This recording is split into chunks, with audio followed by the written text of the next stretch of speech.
Williamsburg, at least for the past probably 10 years, has been the center of younger artists living in New York. It's where all my friends were hanging out. It's where all the parties were. When we got here, it was very quiet, a lot of artists, still some old-timers in the neighborhood. In the last 10 years, it has grown unbelievably, the amount of people.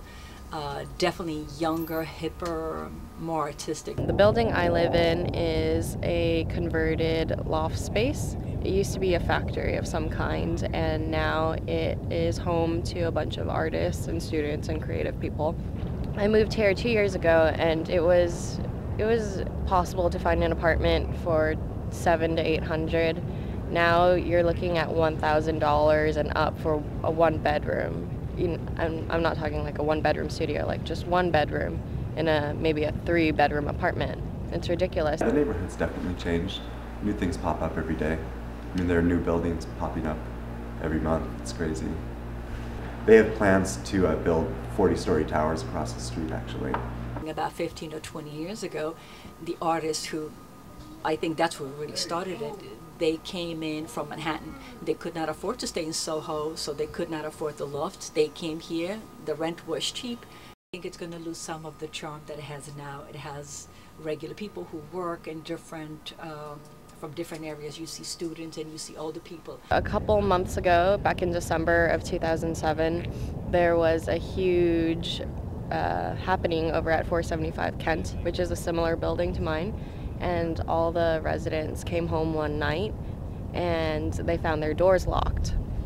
What happened was the Department of Buildings in New York City found out that people were living in these commercial spaces and decided to kick them out. If you have, let's say, 2 parents working and they make about $60,000, they are the ones who are really being squeezed the most. What are you going to do with $60,000? You can't buy the condo for $2 million. Then you can, and you're not going to get subsidized apartments. So that means you have to go. I think it's definitely going to change the space. Prices will go up every time we have to renew a lease, but eventually we'll have to leave, I'm sure. Elderly people are getting evicted. We see people who come in. When you have a 80-year-old gentleman who says that he lives in a rent-stabilized apartment and he's being evicted, where is an 80-year-old person supposed to go and find an apartment if he's paying $300? And we're also part of victims. We have a lease here for 10 years, which is just expiring this year.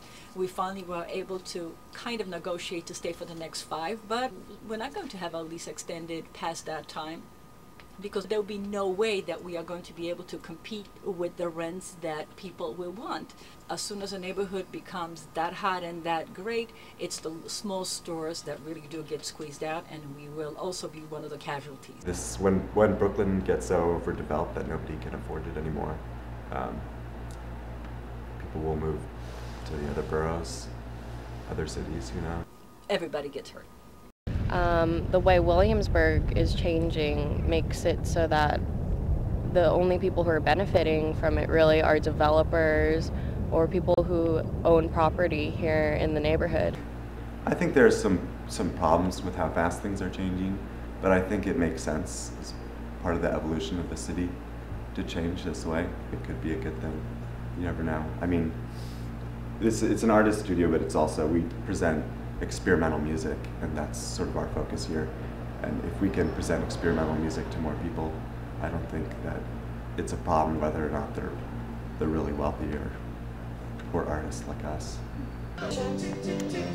Well, I mean, obviously, like, rents are going up. It's good for business. I mean, we've been able to expand, like probably 2 big expansions in the past 6 years or whatever.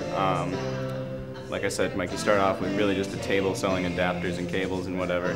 Then you got a store in the mall, and then just last November, he was able to move into this spot, which is a lot bigger, and you know, definitely our business has picked up. But as far as like rents for people living here, those have gone up too. So. Turn and face the strain. Changes. Don't wanna be a richer man. Changes. Turn and face the strain. Changes. It's gonna have to be a